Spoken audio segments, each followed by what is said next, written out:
E aí, pessoal, tudo bem com vocês? Eu sou o professor Marcos, o professor de Química, e na aula de hoje a gente vai estudar a tabela periódica. Vamos conhecer como é que estão organizados os elementos na tabela, as suas propriedades e como é que essa tabela ela pode ser útil para a gente entender a nossa disciplina. Bem, a tabela periódica, como eu falei para vocês, é uma ferramenta de consulta, né? É possível saber sobre os períodos da tabela, as famílias, as propriedades, também dos elementos, né? Como é que esses elementos eles fazem ligações químicas, as características próprias, como raio atômico, afinidade eletrônica, eletronegatividade, dentre outros. A gente vai estudar todas essas propriedades na aula de hoje. Aqui eu tenho um esquema, né, da tabela periódica, como vocês podem ver aqui em distintas cores. Aqui nós temos a maior parte dos elementos constituindo aí dos metais. Uma segunda parte aí também um pouco grande, né, os não metais, os semimetais, os gases nobres e o átomo de hidrogênio, né, como a gente fala, ele é o órfão da tabela periódica. Por quê? Porque ele não pertence a nenhum grupo desse. Vamos conhecer aqui esses elementos, né, desses grupos, cada elemento aí que a gente tem aí nesses grupos, para a gente entender como é que a gente faz essa consulta nessa ferramenta.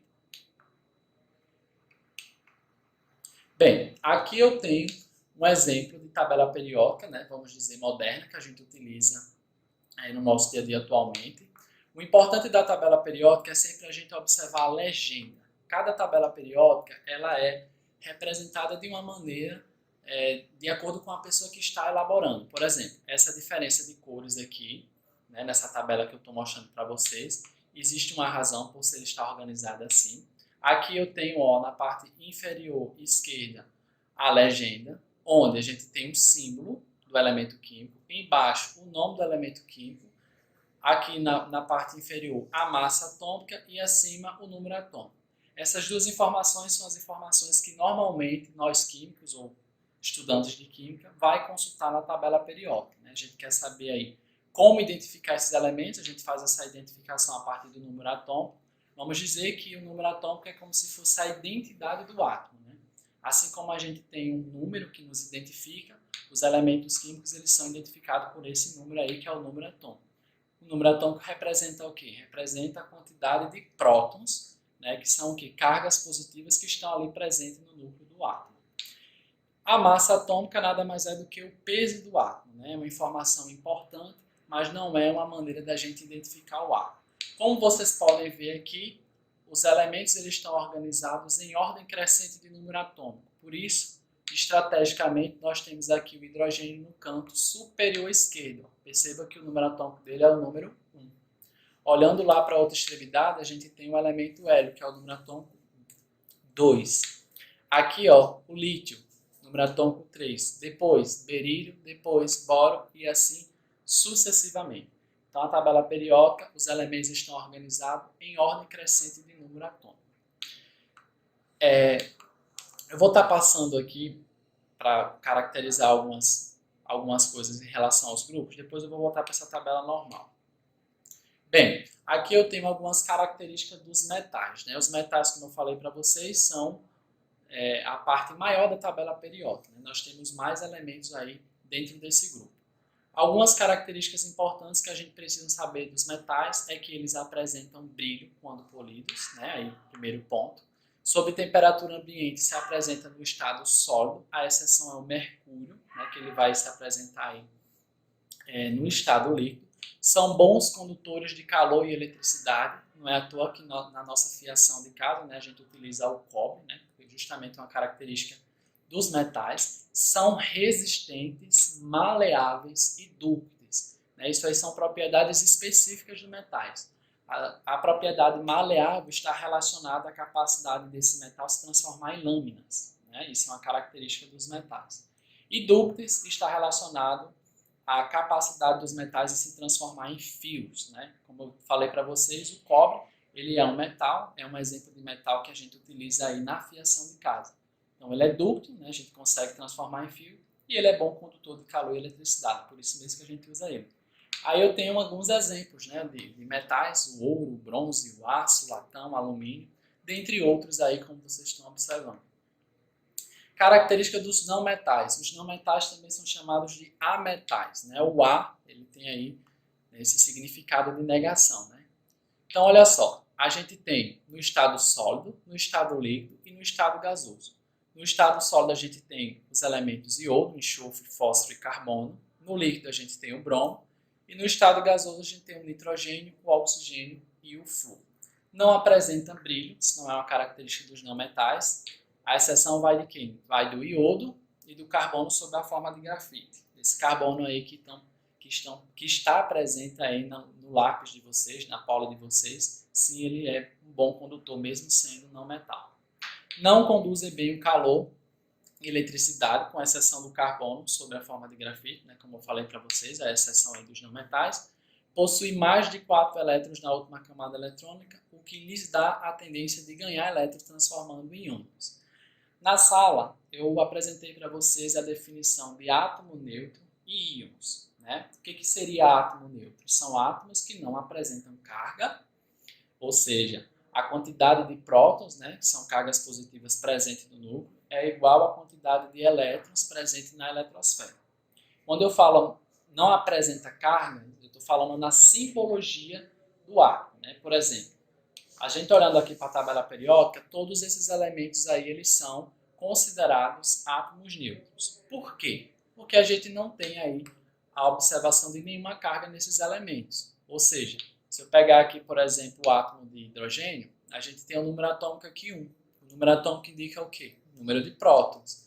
Então, eu tenho uma carga positiva no núcleo, como ele é átomo neutro, eu também tenho um elétron aonde? Na eletrosfera. Então, olha só, essa característica aqui, que eles têm, né, 4 elétrons na última camada, dá a tendência de ganhar elétrons, isso é uma característica dos não metais. Se vocês fizerem a distribuição eletrônica dos elementos que fazem parte dos ametais, vocês vão observar que na camada de valência eles possuem uma deficiência de elétrons. Por que deficiência de elétrons? Porque eles não são estáveis. E o que é estabilidade aqui na química? É quando esses elementos imitam um gás nobre. Né? O que a gente tem de especial no gás nobre? A configuração eletrônica preenchida conforme a gente discutiu. Ou seja, 8 elétrons na camada de valência. No caso dos não metais, a gente não vai observar isso, ou seja, eles têm a tendência de ganhar esses elétrons se transformando em ânions. O que é ânions? É um tipo de íon em que esse átomo ele fica com uma carga negativa porque ele ganhou um elétron. Gases nobres. Os gases nobres, o próprio nome já dá uma distinção, né? Já dá um destaque diferenciado em relação aos outros grupos. Né? Eles realmente são nobres. Por quê? Também conhecido como grupo 18 da tabela periódica. Porque ele possui o último nível completamente preenchido. Como assim? Se a gente fizer a distribuição dos elementos que compõem esse grupo, a essa família, a gente vai observar que, com exceção do hélio, todos os demais elementos têm 8 elétrons na camada de valência. É esse o critério de estabilidade que nós utilizamos aqui na química, quando a gente vai fazer as ligações entre os átomos. Então, ó, quarto ponto aí, quimicamente inerte. O que é isso? Um gás nobre ele não reage, ele não é obrigado a reagir. Né? Ele não é obrigado a se ligar a outro átomo. Por quê? Porque a configuração eletrônica já dá a ele a estabilidade necessária para ele se manter na natureza. Mas, ó, coloquei para vocês, eles podem fazer ligações, mesmo apesar da estabilidade, em condições especiais. O último nível completo, como eu falei para vocês, o que seria esse completo? 8 elétrons na camada de valência, com exceção do hélio, que tem 2, né? E mesmo assim ele é considerado estável, uma característica dele. Isso torna os elementos que pertencem a essa família diferente dos demais elementos na tabela periódica. Os demais elementos gostariam de ser o gás nobre tem a configuração do gás nobre. Bem, aqui a gente tem a estrutura da tabela periódica. A tabela periódica a gente analisa de forma horizontal, né, olhando as linhas horizontais e olhando ali as colunas, né, verticais. A tabela periódica, como eu falei para vocês, está em ordem crescente de número atômico. A gente chama as linhas horizontais de período ou camada. Então, se você analisar, ó, aqui, ó, período 1, que é também conhecido como camada K. Período 2, camada L. 3, e assim sucessivamente, eu estou analisando de forma horizontal. Então, estou fazendo essa análise de forma horizontal. Na tabela periódica, nós temos 7 períodos e, consequentemente, 7 camadas, porque período e camada são sinônimos. Olha só, Aqui eu tenho uma estrutura da tabela, uma representação de um átomo, por exemplo. Né? A partir da distribuição eletrônica de um átomo, a gente tem como identificar aonde que ele está na tabela periódica. A gente sabe que um átomo é constituído de um núcleo e de uma eletrosfera. No núcleo tem o quê? Prótons. Prótons e nêutrons. Né? Prótons são cargas positivas. Elétrons estão aí na eletrosfera organizados em camadas ou níveis de energia. Então, olha só. Na primeira camada, como vocês podem ver na representação ali daquele primeiro átomo, eu tenho o quê? 2 elétrons. Na segunda, 8 elétrons. Na terceira, 18. Na quarta camada, que é a camada N, 3 elétrons. Então, pela distribuição, eu terminei em qual período? No quarto período, que é também conhecido como N. Então, se a gente for contar aí a quantidade de elétrons que a gente tem aí, indo lá na tabela periódica, no quarto período, a gente vai saber que átomo é esse que eu estou representando aqui para vocês. Façam esse caso. Veja qual é o elemento que eu estou representando. Aqui, ó, tem uma segunda representação de um átomo. Perceba aí que eu tenho um núcleo, né, positivo, que eu tenho prótons. Tenho aí ao redor o quê? Na eletrosfera, né, 2 elétrons na primeira camada, que é a camada K, e 1 elétron, né, ó, na segunda camada, que é a camada L. Parei na segunda camada. Onde é que está esse elemento? No segundo período ou na segunda camada, né, conforme eu falei para vocês. A distribuição eletrônica ela vai ser feita a partir das camadas. E fazendo essa distribuição, a gente localiza isso na tabela periódica. Bem, aqui eu tenho a divisão das famílias. O que é famílias? Eu falei para vocês que as linhas horizontais representam os períodos ou as camadas. E na tabela periódica nós temos 7. E as linhas verticais a gente chama de grupos ou famílias. Aí eu tenho ilustrado uma representação simbólica da tabela periódica. Perceba que esses que estão destacados em azul, a gente chama de elementos representativos. Esses elementos são os elementos que a gente comumente mais estuda no ensino médio. Esses vermelhos aí são chamados de elementos de transição. Como esses elementos apresentam aí um alto número atômico, a gente não estuda muito ele no ensino médio. Alguns a gente estuda mediante as características dele que chama a atenção. A gente tem aí a divisão de transição interna e transição externa. Essa distinção a gente tem justamente por quê? Porque os elementos de transição interna, eles foram descobertos depois. Então aí a gente cria um anexo, né? Ó, como vocês podem ver, se colocar lá na tabela periódica normal, o que vocês observam? Nessa parte aqui, ó, onde a gente tem número atômico 57 a 71, 89 a 103, a gente tem a representação desses grupos aqui, ó, tá vendo embaixo? Por quê? Porque esses elementos foram posteriormente descobertos, caracterizando aí os elementos de transição interna, que eles deveriam estar aqui, né? E esses daqui, externo. Olha só, esses grupos ou famílias, eles possuem nome. É interessante que a gente saiba qual é o nome desses grupos ou famílias, principalmente os elementos representativos. Então, olha só, a família 1A ou a família 1 é chamada de metais alcalinos. A família 2 ou A2A, metais alcalinos terrosos. Os elementos de transição, como não é o foco da gente no ensino médio, a gente também não tem nome para eles, né, para a família, para o grupo. Família 13 ou 3A, que é também os elementos representativos. A gente tem a família do boro, que começa com o elemento boro. 4A ou 14, família do carbono, pelo mesmo motivo, começa pelo carbono. 5A ou 15, família do nitrogênio, que começa pelo nitrogênio. Quando chega na 6A, 16, a gente muda aí o nome, né? Começa com oxigênio, mas a gente chama de família dos calcogênios. A 17, que é a 7A, a gente chama de família dos halogênios, que começa com o flúor. E os gases nobres, né? Representado aí pelo grupo 8, 8A ou grupo 18. Os elementos de transição interna, como eu falei para vocês, eles são divididos em lantanídeos, a primeira linha horizontal, e actinídeos. As propriedades periódicas. Olha só, o que são essas propriedades periódicas? Muitas coisas na química, muitos fenômenos a gente explica a partir dessas propriedades. Essas propriedades elas são inerentes a esses elementos e vai variar de acordo com a tabela periódica, né?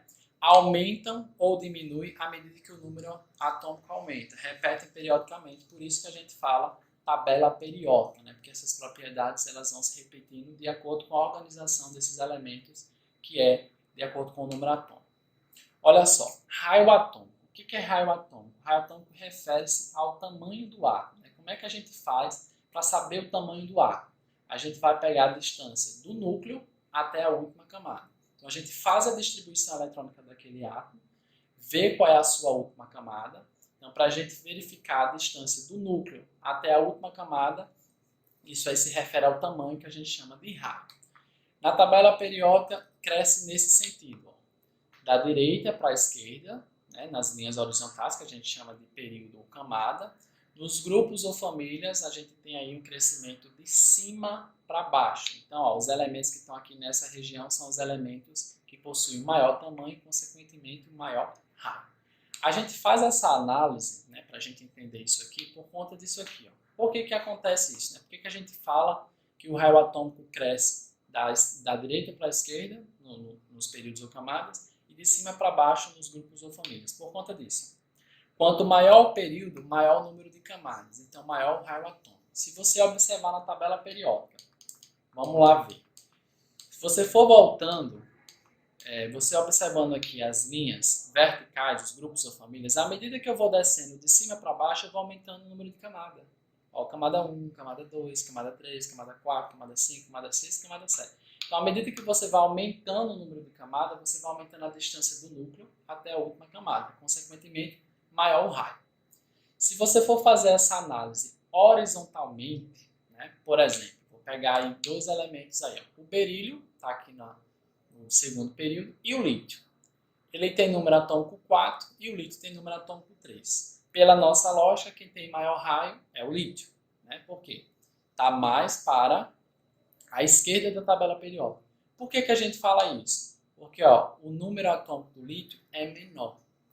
E a gente sabe que cargas opostas o quê? Se atraem. O núcleo tem cargas positivas. No caso do lítio, 3 prótons, né? 3 cargas positivas. O berílio, 4 prótons, 4 cargas positivas. Então, esses prótons presentes no núcleo vão exercer uma força de atração nos elétrons que estão lá na eletrosfera. Quanto mais prótons eu tiver, maior vai ser essa atração que esses prótons irão fazer nos elétrons que estão na eletrosfera. Então, como no lítio eu tenho menos prótons, essa atração ela vai ocorrer, mas vai ocorrer de forma menos intensa comparado ao berílio. Dessa forma, como a gente não tem um afastamento, né, tão mais intenso, a gente fala que o raio é menor. É maior, desculpa. Vamos lá ver no exemplo que eu coloquei para vocês. Olha aqui, eu coloquei, quanto menor o número atômico, maior será o raio. Por quê? Porque no núcleo do átomo, né, onde eu tenho lá os prótons, ele vai exercer uma força de atração. Então, quanto menos cargas positivas eu tiver, menor essa força de atração, maior o raio. Entenderam? Uma outra propriedade periódica que a gente tem é a energia ou potencial de ionização.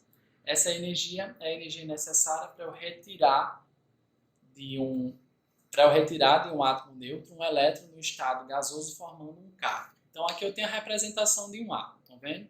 Esse elétron aqui, para eu retirá-lo, ele formando um cátion, um íon de carga positiva, eu tenho que fornecer uma energia. Essa energia a gente chama de energia de ionização ou potencial de ionização. Como é que a gente observa aí o crescimento dessa energia de ionização? De forma oposta ao raio. Nos períodos ou camadas, que são as linhas horizontais, a energia de ionização cresce da esquerda para a direita, excluindo os gases nobres. Por quê? Hein? Porque os gases nobres eles são estáveis, eles são inertes, eles não precisam perder nem ganhar nada. Já são estáveis da forma como eles são na natureza. E nos grupos ou famílias, que são as linhas verticais, a gente tem um crescimento de baixo para cima. Então, isso é uma característica dos elementos que possuem uma maior energia ou potencial de ionização, de forma contrária ao raio atômico. Afinidade eletrônica. A afinidade eletrônica é o oposto de energia de ionização. Por quê?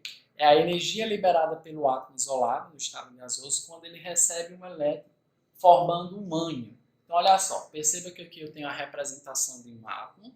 Para ele receber esse elétron aqui que eu estou representando, ele precisa liberar uma energia para que isso aconteça. E ele fique na forma negativa, né, conforme a gente classifica, um ânion. Então, olha só, para que essa energia seja liberada, essa energia a gente chama de afinidade eletrônica. Olha o nome, afinidade eletrônica, afim de elétrons. Por isso que a gente tem aí um ânion nessa situação. O crescimento da afinidade eletrônica na tabela periódica vai se dar também de forma parecida da energia de ionização se opondo ao raio atômico. Ó, nos períodos ou camadas esquerda e direita, excluindo os gases nobres, ó, como vocês podem ver ali de vermelho, nos grupos ou famílias de baixo para cima.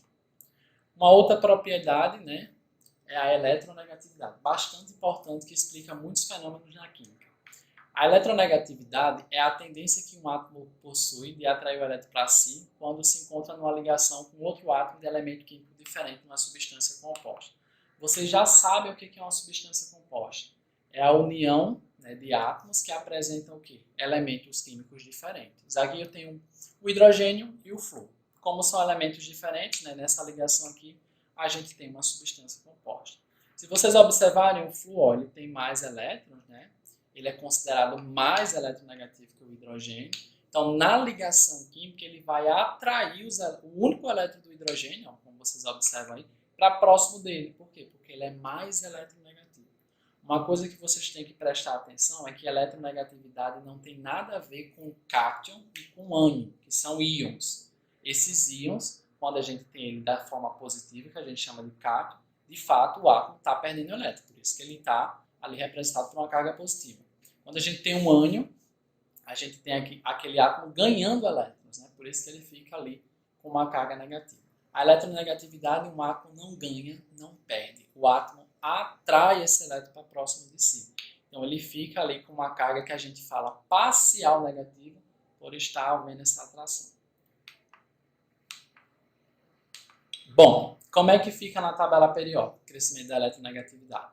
Da mesma forma, a eletronegatividade varia nas famílias, que é também chamado de grupos, de baixo para cima, e nas linhas horizontais, que é chamado de períodos ou camadas, esquerda e direita, excluindo os gases nobres. Então aqui, ó, essa tabela periódica ela é um pouco diferente, só para ilustrar para vocês a quantidade numérica da eletronegatividade de cada elemento, né? De alguns, que não coloquei todos. Olha aqui, quem é o mais eletronegativo? O flúor. Então naquele exemplo lá da substância composta da gente tem hidrogênio e flúor, o flúor com certeza vai atrair muito mais o elétron do hidrogênio, porque ele é o mais eletronegativo na tabela periódica. Então, ó, não definimos a eletronegatividade para os gases nobres, vocês já sabem por quê. Os gases nobres, né, eles são diferentão da tabela periódica, eles são nobres, eles são inertes, eles não são obrigados aí a fazer as ligações químicas. Acabou. Gente, até a próxima aula, espero que vocês tenham entendido. Até uma próxima.